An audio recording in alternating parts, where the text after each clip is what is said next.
If you are writing an essay about a novel, poem, or other written work, utilizing textual evidence is one of the most effective ways to prove your point. However, you cannot just drop a quote from the text into your essay and assume your audience will understand why it matters.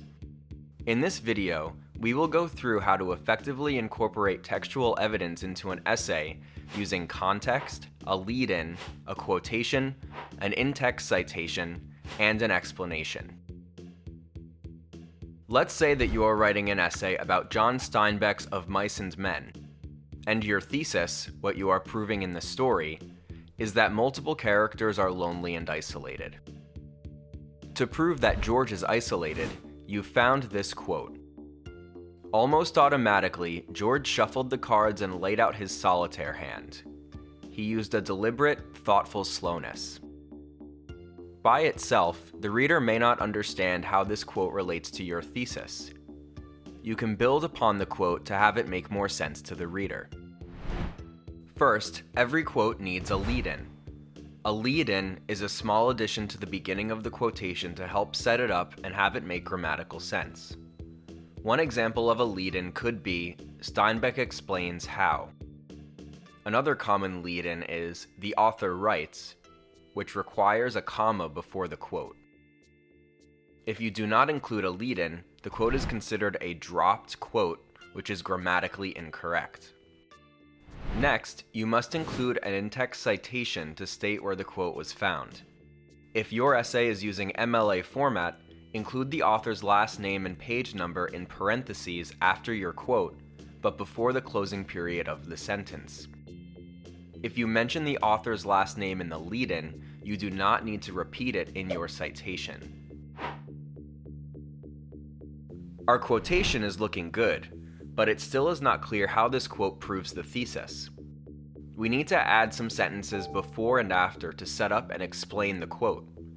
Beforehand, you must provide context to help the reader understand what is going on in the quotation. Some questions that should be addressed in the context include, when and where does the quote take place? Who is involved in the quote? And what events are happening in the story when this quote occurs? Imagine that the person reading your essay is not very familiar with the story, so you need to fill them in on some basic background information. For this quote, we could begin with, in the middle of the story, most of the farmhands vacate the bunkhouse when Curly is trying to find Slim. George and Lenny are the only characters remaining, and George sits at a table and takes out a deck of cards. These two sentences address when, where, and who is involved in this quote, along with what event leads up to it. After the quotation, an explanation of how the piece of evidence helps prove the thesis must be included. So, we need to answer the question, how does this quotation show that George is isolated? The key here is that we should not just explain what it proves, but it must be explained how it proves it. We could write, George is playing solitaire, a card game that is played alone. This shows that George is lonely and isolated because his friend Lenny is not intelligent enough to join George in a card game. So here is our completed section dedicated to the textual evidence that we found.